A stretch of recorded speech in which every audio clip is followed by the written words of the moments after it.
Nothing about us without us. This community-based approach lies at the heart of Coalition Plus, our global network to fight HIV and hepatitis, founded in 2008. Coalition Plus is now present in more than 50 countries and brings together over 100 partner organizations from all over the world.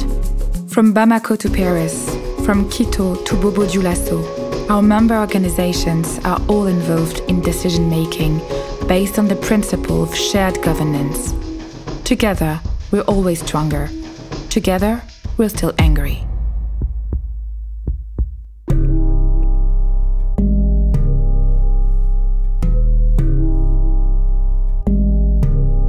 For us, Coalition Plus activists working around the world, fighting HIV is not just about fighting a virus.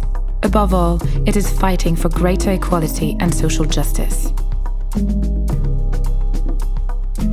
Parce que ce n'est pas du tout acceptable aujourd'hui que les gens continuent à mourir comme des chiens parce qu'ils sont infectés par le sida. The latest figures on the epidemic are very clear. The vast majority of new infections in our countries concerned so-called key populations. Whether homosexual, bisexual, sex workers, intravenous drug users, transgender or incarcerated, these people are particularly vulnerable to HIV and hepatitis. Marginalized and even criminalized, these men and women see their right to health violated on a daily basis. Elles ne sont pas acceptées par la population marocaine. Par leur famille, par les voisins, par la police, par la loi, par la religion. Si je pars à l'hôpital, dans un endroit public, dans un hôpital public, en étant comme ça, bon, je dirais en étant comme ça, ils vont me demander, me poser des questions, est-ce que tu es fille ou garçon? J'ai vécu quelques expériences aux autres hôpitaux, donc si je pars là-bas, même si, parce que là-bas, c'est par ordre d'arrivée. Même si tu es premier à être là-bas, on ne te choisit pas. Parfois, on ne t'adresse même pas la parole, rien du tout. En tant qu'ancien essai de drogue injectable, j'ai vu la plupart de mes amis étaient infectés par le VIH-Sida. Mais malheureusement, la prison, comme je dois savoir, il n'y a pas de seringue, ou il y a une seringue pour 100 à 200 personnes. Et c'est là où j'ai été infecté. Ouais. Nous, on a été arrêtés plusieurs fois. Première fois, nous ont arrêtés en nous accusant que nous sommes des homosexuels. Donc, c'est quand la police t'arrête et puis il te trouve dans la poche, il y a le préservatif et du gel. Il t'amène jusqu'aux prisons. Oui. Together, we're fighting to provide equal access and quality care for everyone. Whether infected or affected, vulnerable or concerned, we're all involved in this fight for human rights and public health. On va vous dire, vous êtes en train de faire la promotion aux homosexuels, aux usagers de drogue, je ne sais plus quoi. Mais moi je dis non, je suis constante, je fais la lutte contre le sida. Et la lutte contre le sida, c'est avec tout le monde. Donc je suis obligé d'aller dans tous les milieux qui sont concernés par le virus, qui sont les terreaux favorables, parce que la stigmatisation, la discrimination, l'homophobie, le non-respect des droits humains, la violation des droits humains, la violation basée sur les genres, sont des terreaux favorables à la propension, à l'explosion de l'épidémie du VIH. Le sida est politique, éminemment politique. Sur la question LGBT, sur la question drogue, sur les questions sex work, bien sûr. Et donc, du coup, on a besoin de s'engager, de faire en sorte que pour qu'on puisse vraiment arrêter le VIH, il faut faire évoluer nos sociétés. To change our societies and obtain public policies that meet our needs, we have created advocacy positions within our 4 regional African platforms, replicating what already existed in other parts of the world. Our advocates have joined 4 long-standing associations in the fight against HIV in Francophone Africa, all of which are members of Coalition Plus. Our advocates work within the teams of the ANSS in Burundi, of PILS in Mauritius, of Arcade Sida in Mali and of the ALCS in Morocco in cooperation with other structures. Their advocacy actions are coordinated by our Dakar office. Donc on a toujours fait du plaidoyer, mais on a fait du plaidoyer sans avoir de personnes dédiées à cela, sans avoir de programme structuré. C'était au cas par cas, c'était un problème apparaît, on travaille dessus.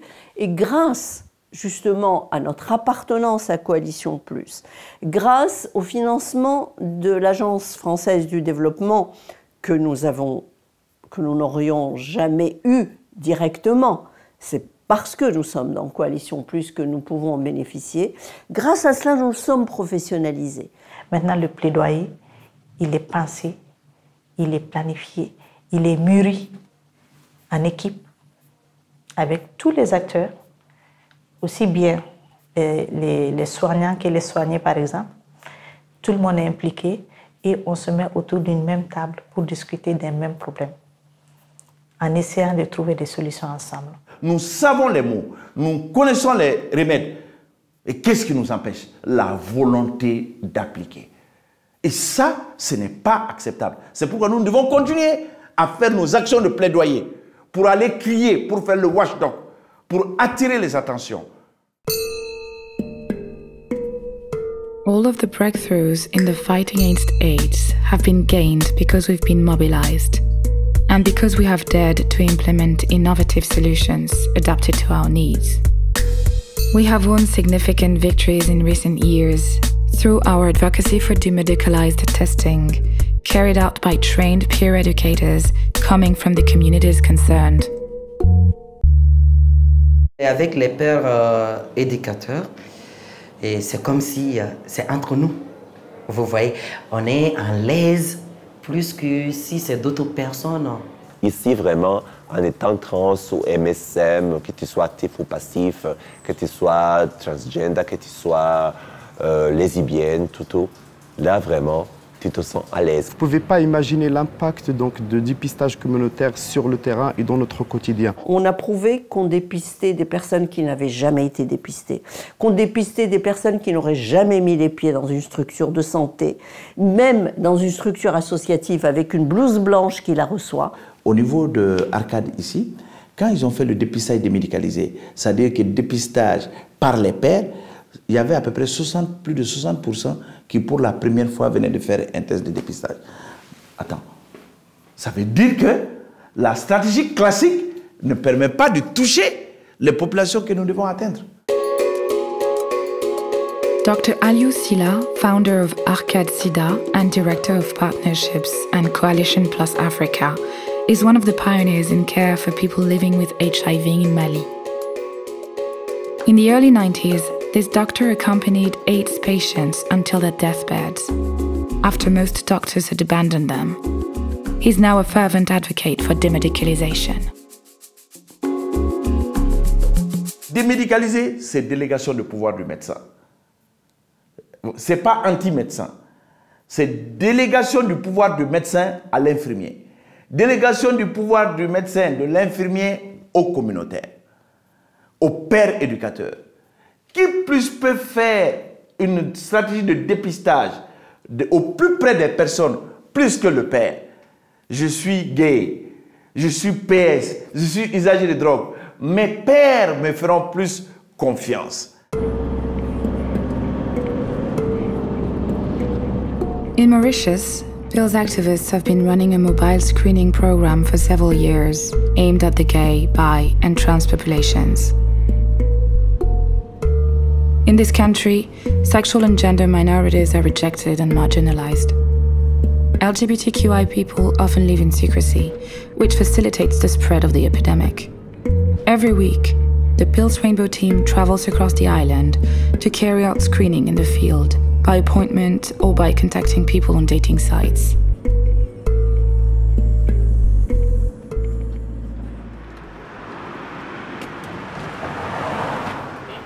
Et nous faisons 3 tests rapides. Et si tu as un petit problème, tu peux trouver une petite chose, comment dire, le résultat, tu peux trouver le résultat là, positif, c'est pas quoi. Nous là, nous pouvons soutenir toi, nous faisons ton accompagnement, nous mettons à l'hôpital, tout, nous venons, nous Ok. Et ça c'est pour toi.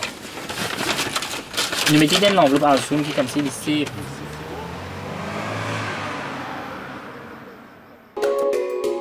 Nicolas Ritter, Vice President of Coalition Plus, founder and director of PILS, is one of the first and very rare people to speak openly about his HIV-positive status in Mauritius.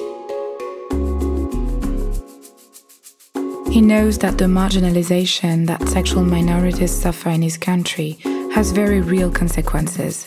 C'est 20% de la communauté gay, bi, trans, à minima, vit avec le VIH, quoi. Donc c'est beaucoup. Dans le contexte local, ça reste encore très très compliqué de vivre avec le VIH. Beaucoup de gens préfèrent une mort physique à une mort sociale, hein. Donc on se cache, on ne prend pas ces traitements, on n'en parle pas autour de soi. Tout ça premier là. Tout premier? Allez, arrête. Bon, tu connais qui tu veux faire? En fait, ça va un petit peu, enfin VIH, ouais. Bon ça va, mais hépatite. C'est fini. Voilà. Ça... Faites un pire, pas trop connu. Allez, arrête. Bon, mon prescripteur, lui, avant tout, c'est qu'il... Bon, je ne connais pas tout d'accord pour faire ça. In a working class district of Bamako, the capital of Mali, the Arcade Sida NGO, a pioneer in the fight against AIDS in West Africa since 1994 and a founding member of Coalition Plus, runs a night clinic.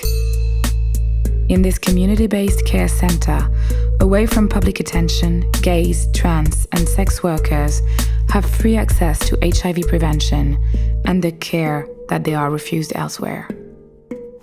Super. Je t'encourage chaque fois d'utiliser les préservatifs.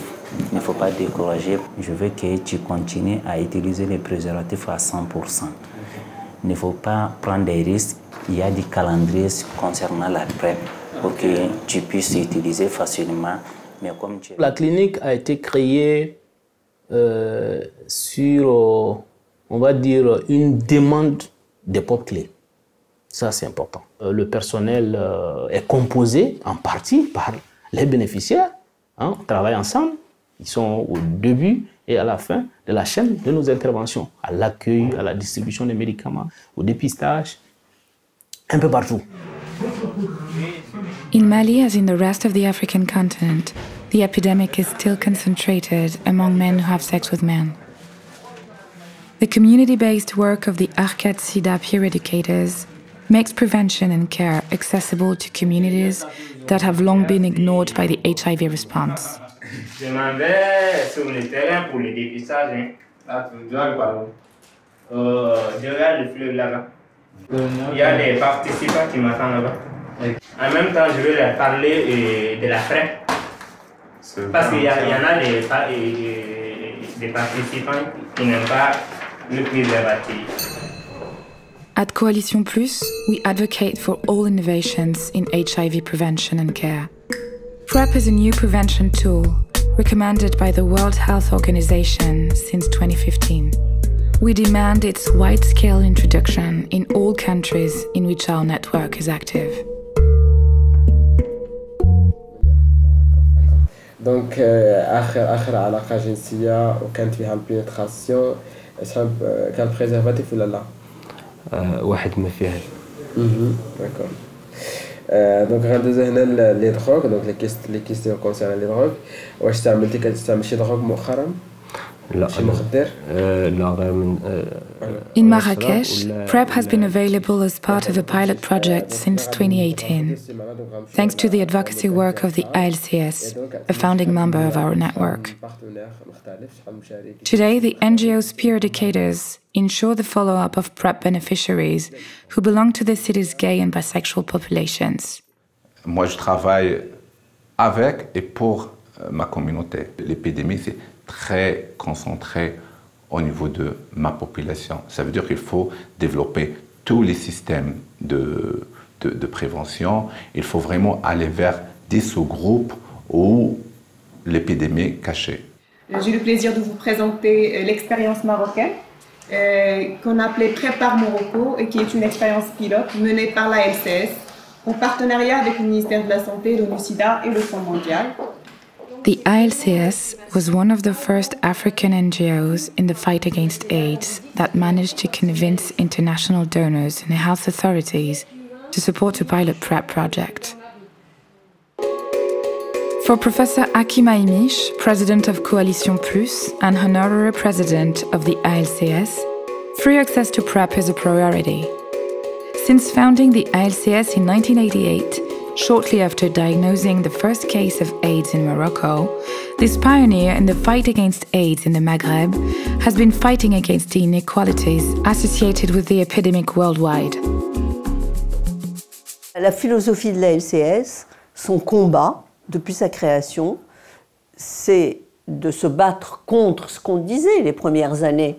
C'est que l'argent était au nord, les médicaments étaient au nord et les malades étaient au sud. Puis pour le sud, il suffisait d'avoir de la prévention et puis voilà. Eh bien, nous, on s'est toujours battus pour que toute avancée, toute innovation dont l'efficacité est prouvée au nord, qu'on puisse en bénéficier le plus vite au sud. On a obtenu donc l'autorisation par le ministère de conduire une étude pilote auprès de 400 personnes, hommes ayant des relations sexuelles avec des hommes et travailleuses du sexe-femme, dans 3 villes. Et l'objectif, c'était pas de montrer l'efficacité, puisque ça avait déjà été prouvé, mais de montrer l'acceptabilité par nos populations. Nous, on ne pensait pas que ça pourrait marcher et qu'au fait, cette prophylaxie pré-exposition serait utile au Maroc, dans un contexte, malgré qu'on est dans un contexte d'épidémie concentrée parmi les professionnels, les femmes travailleuses du sexe, parmi les hommes qui ont des relations sexuelles avec les hommes. Et donc, c'était un travail laborieux de la LCS pour que le protocole puisse être accepté. Et je dirais que le plaidoyer en était pour beaucoup de choses, hein, parce que c'est grâce à cette pression qu'a mis la LCS que, au fait, nos cliniciens, après, ont cédé. Moi-même, je n'étais pas très chaud pour cette façon de faire, donc la PrEP. Mais j'ai évolué, bien sûr. J'ai évolué avec les données scientifiques déjà. Il y a ces dernières années de nombreuses publications, de nombreuses présentations à des congrès, etc., qui ont montré l'intérêt de la PrEP. Nous avons commencé à demander à faire cette étude en 2015, c'est ça? Oui. On l'a démarré en 2017. Entre-temps, il y a plein de pays où la PrEP est présente, alors qu'on aurait pu être parmi les premiers. On aurait pu économiser plein d'infections à VIH si on l'avait mis plus tôt. Et lorsqu'on termine et qu'on veut publier, vous nous dites non. En fait, c'est les politiciens. Vous savez très bien qu'au Maroc, les HSH et les PS travaillent dans l'illégalité. C'est ça le problème. C'est ça. Moi, très bien, on va aller voir Monsieur le ministre, on va aller voir le Parlement, on va aller là où il faut. Dans les ministères de la Santé, qui dirige? C'est des médecins. Hein, des médecins et des juristes. Très, très, très attachés à leurs règles, à leurs cadres rigides. C'est une révolution pour eux. Donc il faut continuer à leur forcer la main. Il faut continuer à leur prouver l'efficacité de ce que nous proposons, des innovations, pour pouvoir y arriver.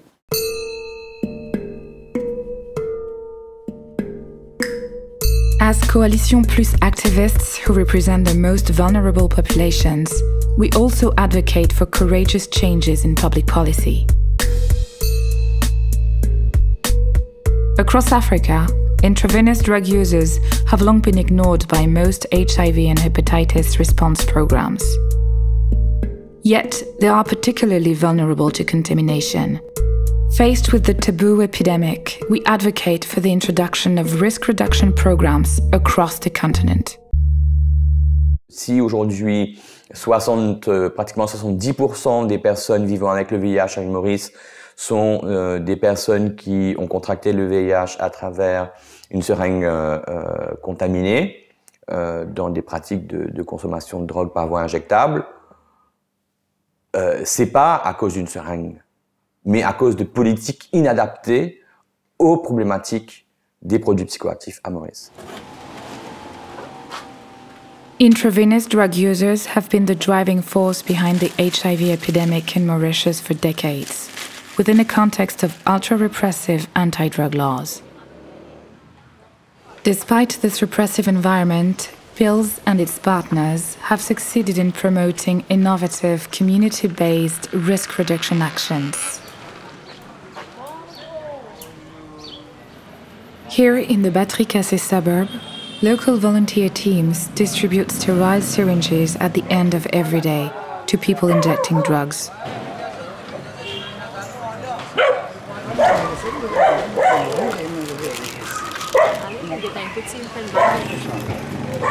Correct? OK. Correct? Vous avez acheté déjà resté 3 mois. Puis 3 mois pour faire un test. Moi, je vais ça, Ligo. Moi, je ne vais pas faire un malade, je ne vais pas gagner un oignon. Bon, voilà. C'est un peu comme je vais dire.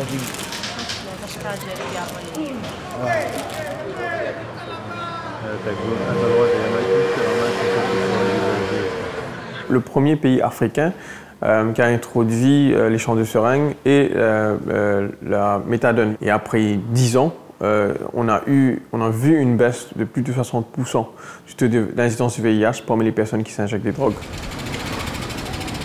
But all these advances remain fragile. In 2015, following a change of government, the risk reduction programs so patiently implemented by PILS and its partners were brutally challenged by the new Minister of Health.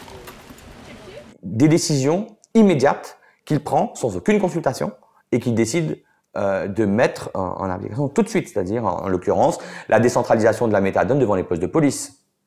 Une espèce d'aberration qui n'existe nulle part au monde, la volonté d'arrêter la méthadone complètement aussi. Quelques semaines après, ce sont les programmes d'échange de seringues qui ont été attaqués par ce ministre pour exiger des associations le nom et le numéro de carte d'identité de chaque personne qui vient sur les sites d'échange de seringues chercher des seringues propres. On a commencé à mobiliser les ressources à l'international pour pouvoir influencer le gouvernement ici dans un contexte local.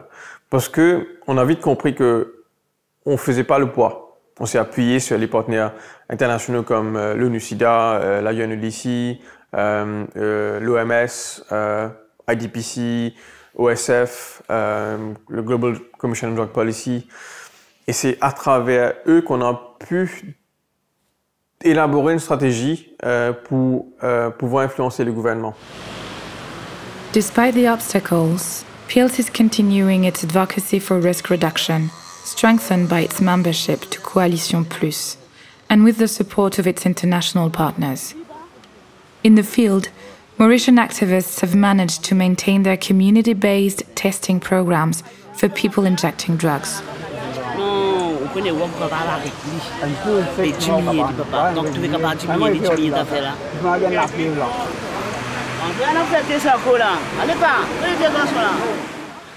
But the jeopardizing of risk reduction programs has had a direct impact on the epidemic in Mauritius. On a eu une augmentation de près de 40% sur l'incidence, c'est-à-dire le nombre de nouveaux cas par rapport à 2014. Donc oui, la politique peut arrêter le VIH, peut arrêter le sida, mais la politique aussi peut faire repartir l'infection à VIH.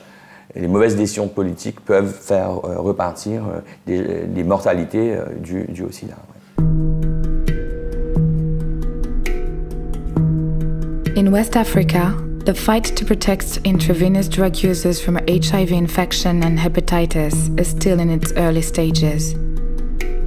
These photos, taken in the center of Bamako in Mali, show a community of impoverished men and women, marginalized and inadequately cared for by AIDS response programs.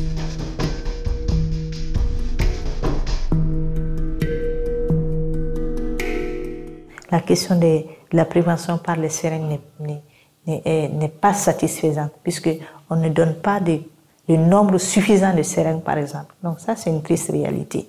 On n'a pas le traitement de la substitution de l'usage de drogue. La méthadone, ça n'existe pas au Mali. Ce n'est pas sur la liste des médicaments autorisés, qui ont une autorisation d'importation. Since helping create Arcade Sida in 1994, Dr. Bintou Dembele has fought all of the NGO's battles for a dignified and qualitative access to care for all people vulnerable to HIV in Mali.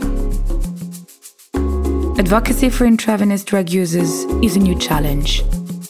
Quand je vois que si Arcad Sida est responsable de la distribution de seringues et que je les vois en train de réutiliser des seringues parce que je ne donne pas suffisamment ou parce que le plan Mali ne me donne pas suffisamment, le plan international ne me donne suffisamment de seringues, pour eux, ça me met en colère.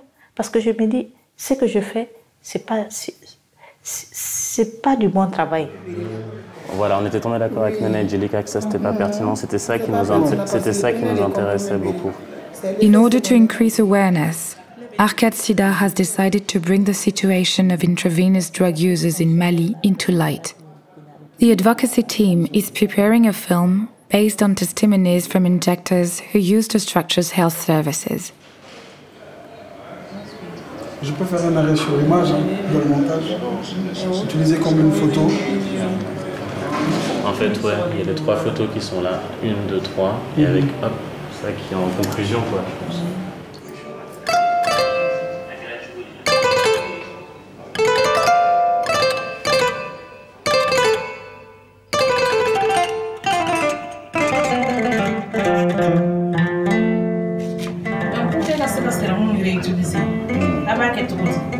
Il va réutiliser. On a utilisé ça, il y a non. Tu vois, non? Mais naturellement, tout le monde ira sur le métier.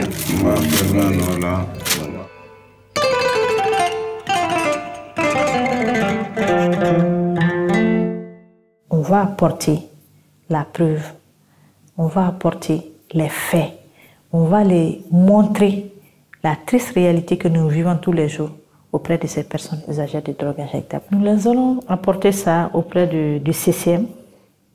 Comprenez CCM, le ministère de la Santé, le ministère de la Justice, donc nos chers policiers, les juges, la police, le ministère de la Sécurité, mais aussi avec les partenaires tels que le secrétariat exécutif, qui est l'instance de coordination nationale, rattaché à la présidence de la République. Cette démarche d'alerte, cette démarche de mise en lumière en fait, des difficultés auxquelles nous sommes confrontés, oui, elle peut entraîner du changement. Et l'idée, c'est aussi de pouvoir dire aux responsables politiques, il y a un problème, voilà la réalité, voilà ce que nous nous proposons, parce que nous savons que cela peut fonctionner. Arcad Sida is demanding that methadone be finally accepted in Mali as a substitution product for people who inject drugs. It also advocates for the creation of an integrated center for the treatment of addictions. This political decision will be difficult in a country where the issue of drug remains taboo. Il faut qu'on se dise la vérité, qu'on se regarde dans les yeux. Où il se trouve ce virus-là? Il est où? C'est dans la population générale. Là, tu vas aller au marché, c'est là-bas que tu vas trouver. Ah, Dédit. Il est dans les chambres, dans les antichambres. Il est là où on ne veut pas aller. Il est là où on ne veut pas voir. Il est là où on ne veut pas dire. Et c'est là que nous, acteurs de la santé, engagés pour la promotion et la protection de la communauté, nous allons dans ces endroits-là.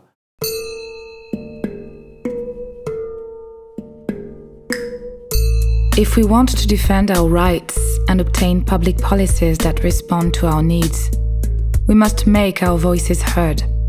Throughout our network, we are working to place the community-based approach and expertise at the heart of political decisions that concern us.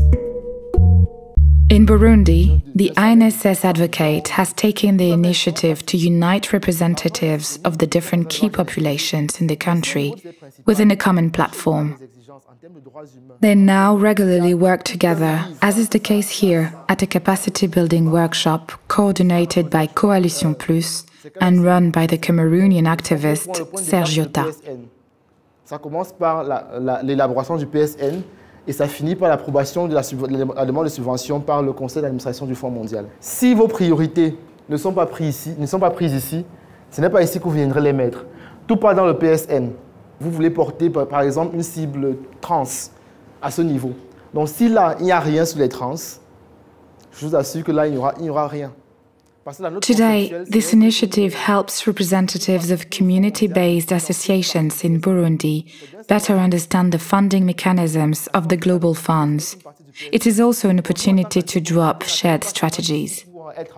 La réponse au VIH, la réponse aux autres maladies qui touchent ces communautés, elle est plus rapide et plus efficace lorsqu'elle est menée par les personnes qui sont concernées. Nous sommes une minorité parmi la majorité. Nous sommes une catégorie de population hautement vulnérable face au fléau VIH et IST et aussi différents phénomènes au niveau de la société. Et nous avons compris qu'il faut qu'on soit ensemble. En quoi le dialogue pays est une opportunité pour les communautés? Pendant ce dialogue pays où la communauté peut montrer les actions qu'elles veulent que le gouvernement mène. C'est là où on se met à découvert en fait.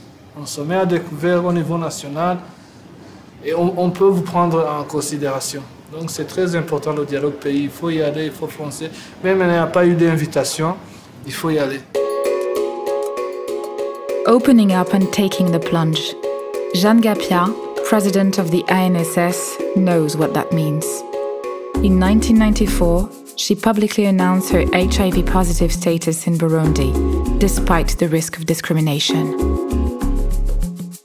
Cette discrimination qu'ils sont en train de vivre, c'est exactement ce que j'ai vécu il y a 20 ans, il y a plus de 20 ans, en tant que personne infectée. On m'aurait dit, il y a d'autres personnes qui vont vous représenter, j'aurais dit non. Pourquoi? En tant que personne infectée, je suis mieux placée pour représenter les personnes infectées. In Mauritius, communities are also making their voices heard to the CCM, the national committee that submits funding applications to the Global Fund, in direct contact with the country's decision makers. Je suis représentante de la communauté transgenre sur le CCM. Je représente les personnes séropositives sur le CCM, les hommes. Je représente la communauté des injecteurs de drogue et aussi ceux qui sont sur le traitement de la méthadone. Vu que moi-même, je suis utilisatrice de drogue et j'ai envie vraiment de porter la voix de ma communauté. C'est plutôt une occasion pour raise your voice, pour lever la voix, pour parler questions de santé, questions de droit, questions d'égalité. Pour nous, la présence des représentants sur le CCM, avant tout, c'est d'avoir une participation active au sein du CCM pour qu'ils puissent contribuer aux réponses au VIH. Et la méthodologie mise en place par PIL, c'était l'accompagnement des personnes, des représentants de population clés sur le CCM, en préparant les réunions du CCM avant qu'on se rencontre pour la grande réunion du CCM qui se fait chaque 4 mois. Des fois, ils avaient l'habitude de dire « ouais, mais où sont ces personnes-là » Mais voilà, les personnes sont là. C'est défini sur le site ministère. Tu as dit, mais Marie, c'est qui se met en place, mais tu peux qui était vraiment tout le monde a fait que vous avez été qu'on peut mettre un service comme ça en place. C'est que mettre ça en place, Marie, c'est il y a deux, mais tu peux Marie aussi qui était qui vous mettre en place autour. Ça, son étape, vous avez fait la moitié. Vous avez fait un succès.